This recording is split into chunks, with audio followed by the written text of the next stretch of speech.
You're listening to the Downeast Mike podcast, the quirky little podcast from Maine. And now, your host, Downeast Mike. Downeast Mike.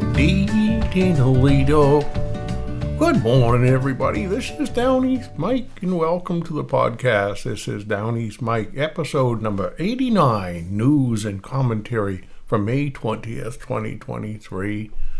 Our motto here is, some of this is whimsy, some of this is true, and the interpretation of it all is entirely up to you. It is Saturday, right? Saturday, May 20th.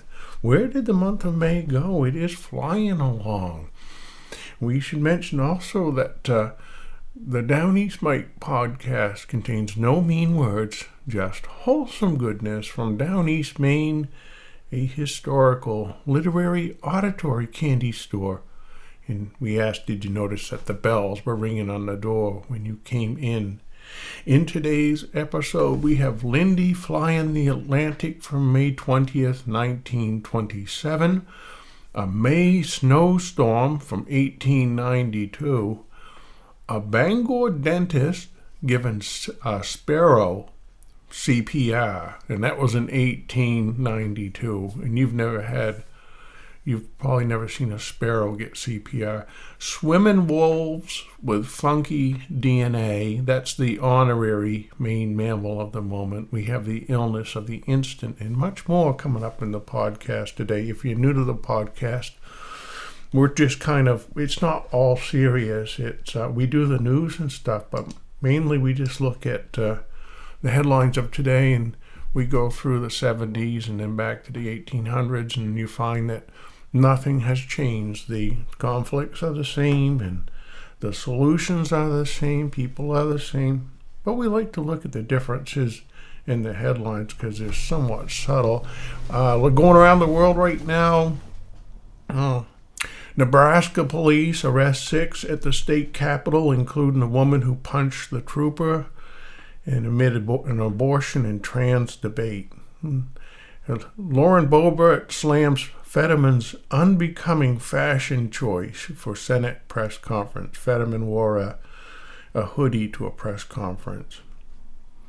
DeSantis would beat Biden in Georgia, says a new poll. Okay. I guess he'd have to beat Trump first, maybe. U.S. military thought it had killed a senior Al-Qaeda leader in a drone strike, but now officials are saying that they made a mistake. That's where they need that AI to do some fact-checking for them. A Chicago area man whose life sentence was commuted by Obama has been charged with attempted murder. And consumers are creeped out by Target's tuck-friendly women's swimwear. They say that they're going to shop elsewhere. And Beyonce and Jay-Z bought a $200 million house in California. I saw that house. It's on the beach and all. Well, that's nice, but there's no dock. No place to put a boat. I don't know what. There's no functionality there. Maine headlines. The Maine medical cannabis industry slows while recreational adult use grows. Smoking the wacky tobacco, huh? Deputies are saying that a domestic violence suspect hid in a Maine blueberry field for several days. What a wonderful place to hide. You could eat blueberries, it'd be quiet, just the little birds singing. All the while they look for you. I wonder if they found him with a drone. Maine officials confirmed the first Powassan virus death of 2023. And that unfortunate man got bit by a tick. The Frankmobile, Oscar Mayer's Frankmobile, was spotted taking a ride on a ferry in Maine. They always have height restrictions with that thing. Okay. Those are the headlines. So let's look at, we'll go to the illness and the instant in just a second, but let's look at a word of the day. We needed to have a word to break us out of the wordless time that we'd gone through. Ascendant, A-S-C-E-N-D-E-N-T. It can be an adjective or a noun. The adjective version of ascendant would be tendon or directed upward, or moving or going or growing upward. And the noun version would be ascendant, such as someone from whom you are descended, but usually more remote than a grandparent. What could be more remote than a grandparent, especially these days? From the Middle English ascendant, from the medieval Latin ascendant, ascendens, back from the 14th century. Some of the other words that were used at that time were accordance, approach, abridged, a cold, acceptable. Acceptable wasn't around until then in print. Isn't that something? How about another sentence with it? As the nation recovers, an ascendant right wing blames the crisis on China. I think ascendant is probably a powerful word. If we looked at, and we have one more sentence here. In an age of ascendant nationalism and great power rivalry, where the United States itself is waging trade wars, where does globalism go? And then we needed to look at our illness of the instant is hill climber's huff. In hill climber's huff, you've probably, if it hasn't manifested itself in you, maybe with a companion, you notice it when you're going uphill, and that hill climber's huff may start out as a little wheeze, but then by the time you're at the top of the hill, it definitely becomes a huff, the hill climber's huff, and that it could be a full body huff, or it could be just a little bit of a huff.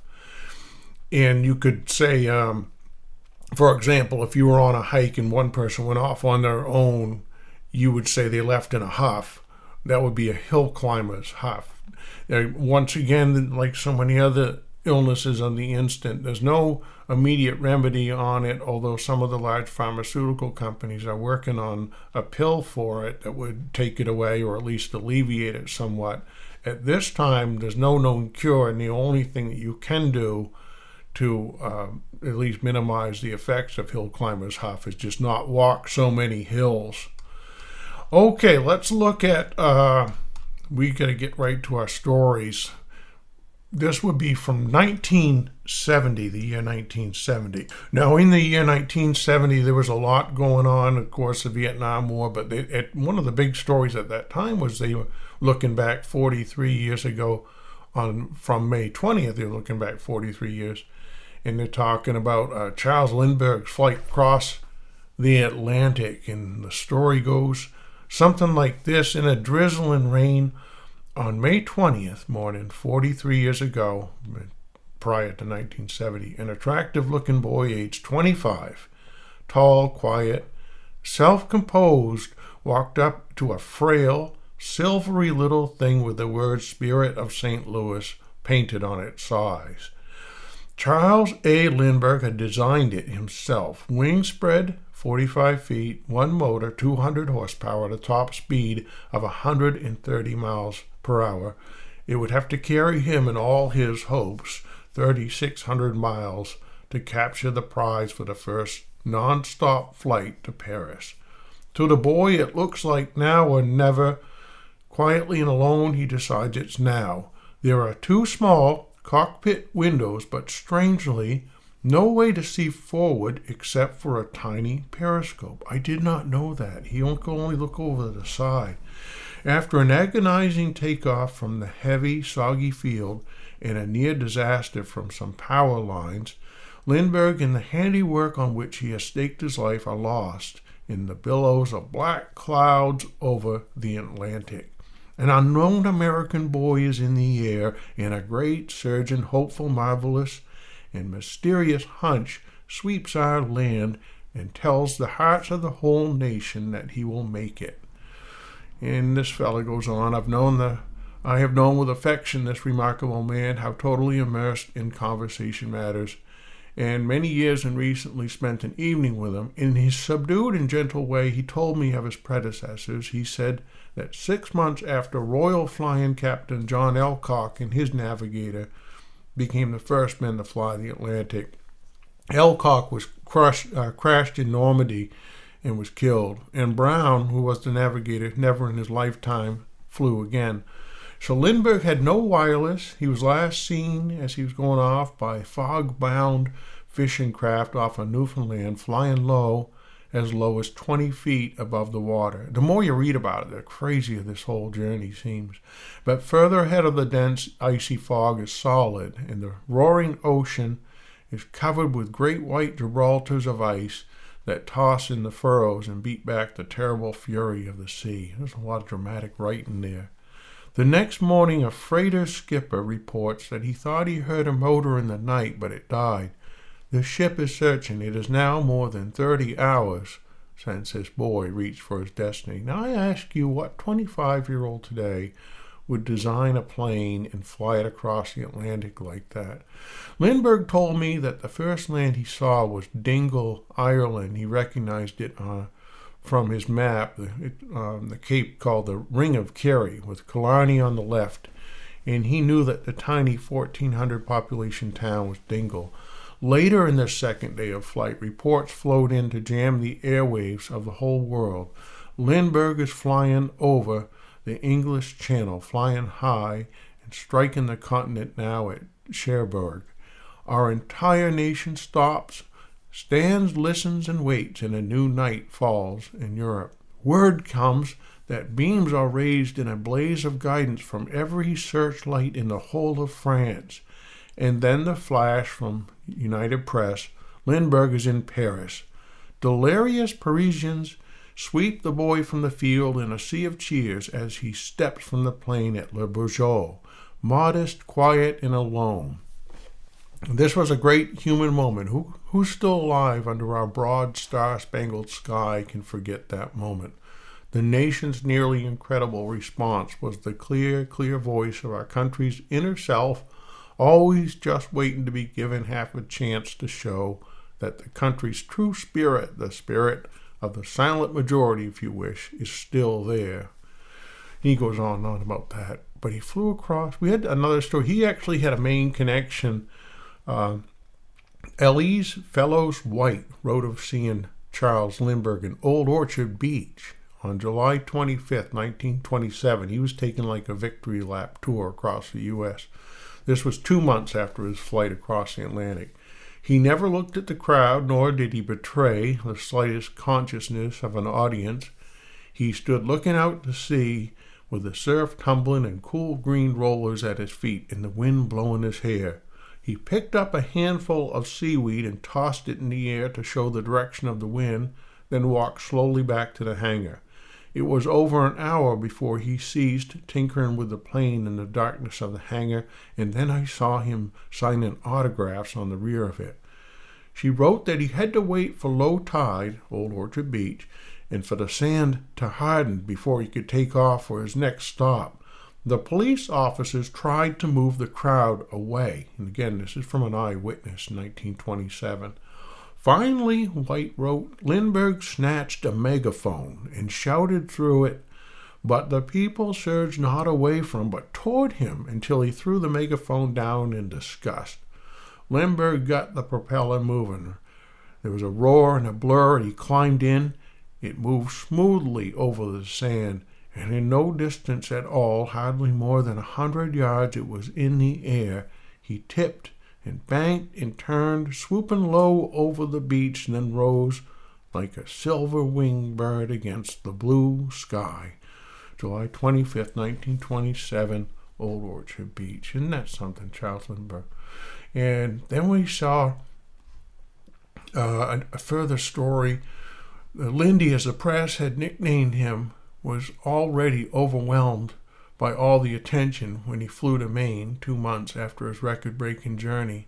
A man had been killed by an unruly crowd during his public appearance on the Boston Common on July 22nd, 1927. And that tragedy was fresh in his mind as thousands gathered to see him land his famous monoplane at Scarborough, Maine airport. But the pea soup fog obscured the runway for 2 days, and that's when he was finally forced to land at the less secure Old Orchard Beach airstrip. And after dutifully fulfilling several promotional obligations to the massive crowds in Maine, Lindy made his way back to his plane at Old Orchard Beach, and that's when he found the mob pressing up against the Spirit of St. Louis as he tried to take off. He asked Anne Murrow to marry him in 1929. The whole world was speculating about their nuptial plans. The rumor had it that Lindbergh's wedding would take place in late June at the Morrow Summer Cottage in North Haven, Maine. One Monday afternoon in late May, a small group of family and friends was invited to attend a charity event hosted by the bride's mother at her Englewood, New Jersey home. After lunch, they were surprised to discover that they were all guests at a wedding. The understated affair was over in a flash. So what's happening here is this big public interest in them, and by the time the press got wind of the secret marriage, they had slipped away on a 38-foot honeymoon yacht that Lindy had purchased a week earlier. The owner of Elko Boatworks in New Jersey resisted the free publicity as long as his professional ambitions would allow, but finally gave reporters a very detailed description of the aviator's new yacht. The honeymooners were tracked from New London to Provincetown by land, sea, and air, and this is 1927. In an effort to thwart positive identification, the Lindberghs broke marine law by covering the name of the vessel with a piece of canvas. Newspapers all over the world carried a daily account of the little boat's movements. They were spotted off the Isle of Shoals on June 6 by 2 New York press planes. The next day, they tied up for gas and provisions at Hartley Philbrick's fish wharf in York, Maine. And try as he might, Hartley could not engage Lindbergh in meaningful conversation.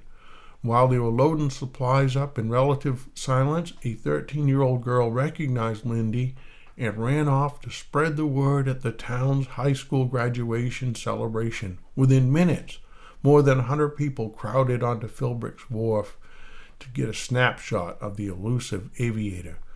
Anne Lindbergh remained inside the cabin until the Moet was safely offshore. So then they went on to Cape Porpoise, and it goes on and on about him. But he was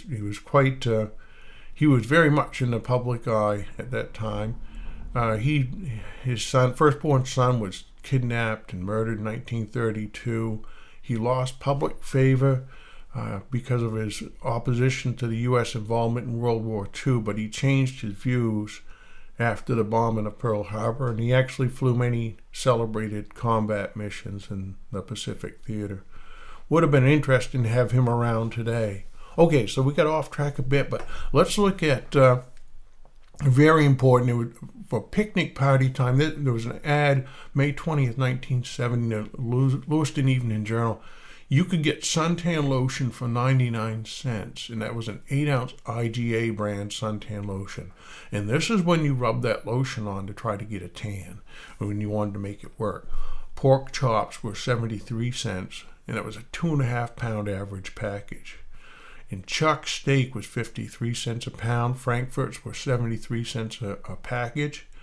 You could have a cookout real cheap. Bananas were 2 pounds for 29 cents. Potato chips, an IGA 14-ounce package, were 49 cents. This information is so important. What else do we see that was charming from this day? Sampson's supermarkets. Look at where they were located. Auburn, Livermore Falls, Wilton, Farmington, Mexico, Lewiston. I wonder if they're around today. I don't think they are.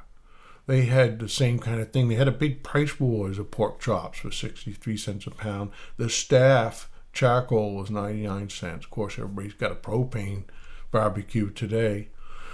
1892, on this day, the forecast was for New England was rain and slightly warmer, easterly gales becoming variable, and clear weather was reported in New York at 50 degrees. Boston was raining at 45 degrees on May 20th, 1892.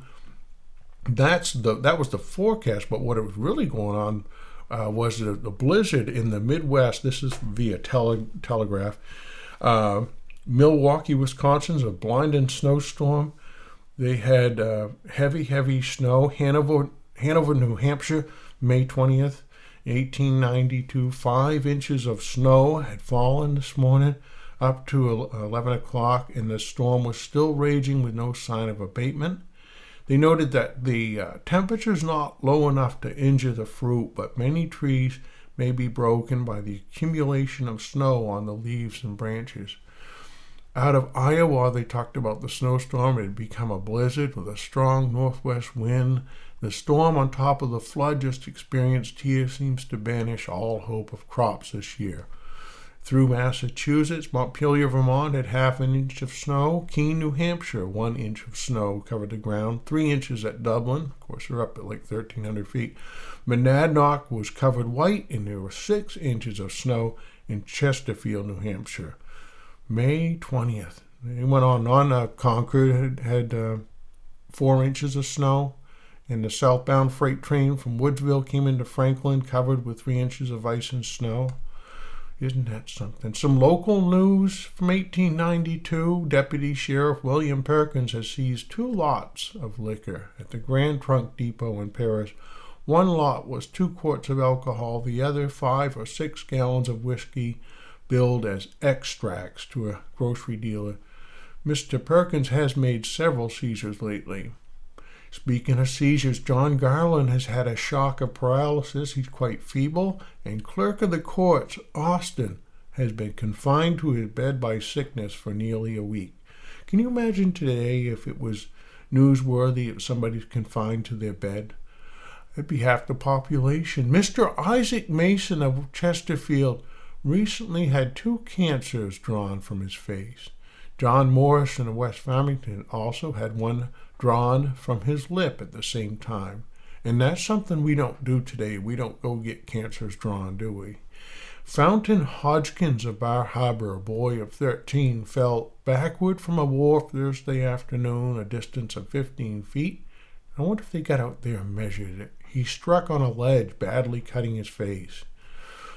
Any other news? J.W. Delano's stable floor at Mapleton, Maine, gave way one night recently, letting his cow and horse into the basement. And there's some injury there. We're not going to read it. It's pretty gruesome. 2 brothers, John Davidson and Joseph Davidson, 18 and 20 years old. They were arraigned in Farmington Municipal Court for larceny. They're from Canada. They'd been working in a toothpick factory at Strong, Maine. They took the day off, went to Farmington. They visited the store of Harley Greenwood, and they asked to look at revolvers. Hey, Harley, show us your guns. Mr. Greenwood showed them the goods, and they purchased one. They paid for it, and they left the store. Then Mr. Greenwood's clerk began replacing the revolvers and found that 2 were gone instead of 1. The case was placed in the hands of Sheriff Gould, who found the boys in a store in Farmington Village, where he arrested them and obtained the stolen property.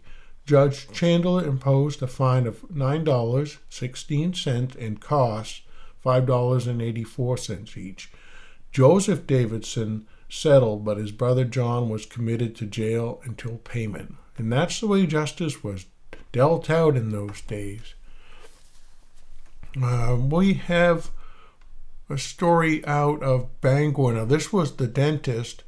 The Bangor News tells of some queer experiments that were recently made by a Bangor dentist who saw a sparrow collide with an electric light wire, and a shock from which felled him to the ground, where he lay until the dentist picked him up and barely able to move his wings. The gentleman breathed into the sparrow's mouth and let him go. As the shock was not a very bad one, the bird was soon able to fly, but he again returned to the dangerous locality, and the result was another shock, much worse than the first. When the bird fell, he was apparently lifeless, but the dentist took him to the office and began an experiment. He at first resorted to artificial respiration as before, and then he injected in the bird's flesh aromatic spirits of ammonia and poured a few drops diluted with water down the sparrow's throat. He then put him in a dry closet and gave him some clear water after a few minutes. When placed in the closet, the bird's body was nearly cold, but the treatment proved so effective that in less than an hour, he was able to fly as well as ever and was liberated. Kind of wonder if he just set the bird aside, if he would have been all right. The French-Canadian papers of Quebec continue to bewail the French-Canadian emigration to this country. At Sorel, in one day, 250 tickets were sold to persons going to the States. In the parishes below Quebec, the number going exceeds all previous records. A great out-migration from Quebec to New England. At Lévis, a concentrating point, 1,500 persons per week take the train for the United States. At Sherbrooke, another concentrating point where the Grand Trunk Railroad gets big loads from Maine, the exodus is even more remarkable. They come from the North Shore and from the South Shore. The whole province is being emptied of people. A Quebec contemporary says the cures are alarmed at the extent of the exodus, and so are the local banks and storekeepers. The clergy have done their best to dissuade the people from going to New England, and missionaries like Father Dugas have left nothing undone to persuade them to go to the Canadian Northwest. But the stream continues to flow in undiminished volume. Isn't that something? Great outflow from Quebec to Maine. Fort Sullivan Acting Secretary Grant of the War Department has sent to the House with favorable recommendations the draft of a bill providing for the restoration to the War Department for military purposes at Fort Sullivan, the military reservation on Moose Island, Maine, which was recently turned over to the Interior Department for disposition according to law. I think that's Eastport. Let's look at our main honorary mammal of the moment. These are the rare swimming wolves that eat seafood. Unlike their interior cousins, the coastal wolves of Vancouver Island live with 2 paws in the ocean and 2 paws on land. They move like ghosts along the shorelines of Canada's Vancouver Island, so elusive that people rarely see them lurking in the mossy forest. British filmmaker Bertie Gregory was one of the lucky ones. He saw coastal wolves, also known as sea wolves, in 2011. There's something about being in the presence of a coastal wolf. They just have this magic and aura about them. So he did a documentary for National Geographic, put it up on YouTube. Coastal wolves are a unique predator, and they're hunting in an absolutely epic landscape, said Gregory. The island's roughly the size of Maryland, and its remote western fringes are still a wild frontier in the Pacific Northwest. This fellow's studied the carnivore's unusual lifestyle for nearly 2 decades, and he shared some intriguing facts about the little-seen population of gray wolf. There are 2 populations, mainland coastal wolves and coastal island wolves, the latter being the focus of his quest. The mainland coastal wolves are every bit as coastal, although they do eat less seafood compared to those on the islands. Unlike their inland cousins, the coastal island wolves are entirely dedicated to the sea. Their genes prove it. Collectively, coastal island wolves have distinct DNA that sets them apart from interior wolves, according to a study done in 2014. Although such genetic differences within wolves is not uncommon, discovering it in an area as small as the west coast of Vancouver Island is. They have huge ranges that are hundreds of miles in area, and they're capable of crossing many types of natural barriers, including small bodies of water. People usually associate wolf meals with elk or deer, but these guys are practically pescatarians, with salmon accounting for nearly a quarter of their diet. Beyond that, they forage on barnacles, clams, heron eggs, seals, river otters, and whale carcasses. They talk about them being excellent swimmers. They live with 2 paws in the ocean, 2 paws on land. When hunting for food, sea wolves can swim miles between islands and rocky outcrops to feast on seals and animal carcasses found on the rocks.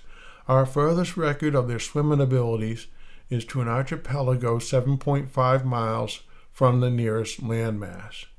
They're about the size of a German Shepherd. They're smaller than gray wolves in other parts of the country. The interior wolves are about 20% bigger than they are, maybe like a Great Pyrenees, they say. Additionally, they're often reddish-brown in color. So there's a lot of controversy in Maine about the presence of wolves native here, whether they're back with a breeding population.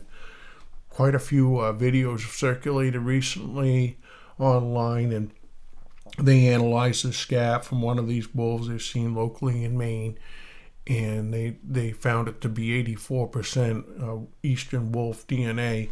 And according to the Maine Department of Inland Fisheries and Wildlife and all that stuff, they say, no, it's not enough wolf to be pure wolf. So I guess you need more than 85% to be pure these days. Well, that's our podcast for today. It was quick enough. Let's look at the weather forecast for today, Saturday, May 20th, 2023. A slight chance of showers before 2 p.m. Then rain mainly after 2, about 1/10 and 1/4 of an inch possible. But Saturday night, tonight, we're going to have rain and a thunderstorm, and then wind gusting up to 25 miles per hour, and then 1 to 2 inches of rain. Well, that'll get your grass growing. For Sunday, we're looking at a 30% chance of rain, but then becoming mostly sunny after 8 a.m. with a high near 73. So there's our pick of the weekend. All next week, sunny and highs in around the 60s. And that's right every day right through to Friday. So we've got a great forecast looking out in the week ahead. That was our podcast for today. Until next time, this is Downeast Mike wishing you and your loved ones a day that is full of grace, love, and kindness. We'll see you.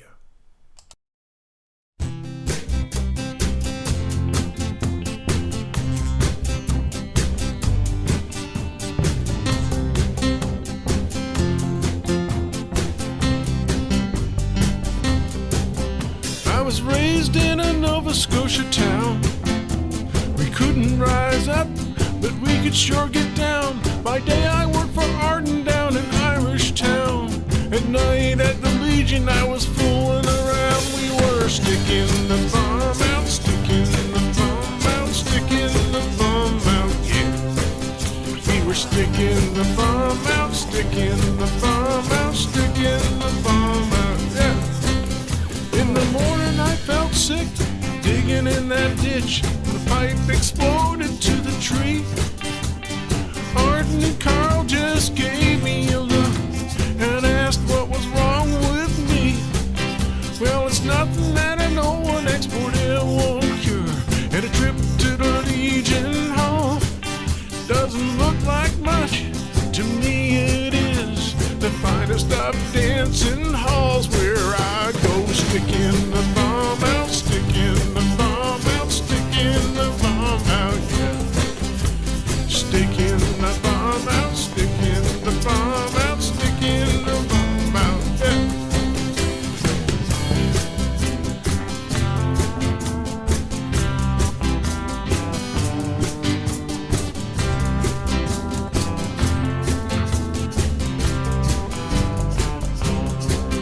If you wanna make a trip, go on down to the end of Big Neck. Just get somebody to sign you into the Legion Hall and dance, and you'll be sticking the thumb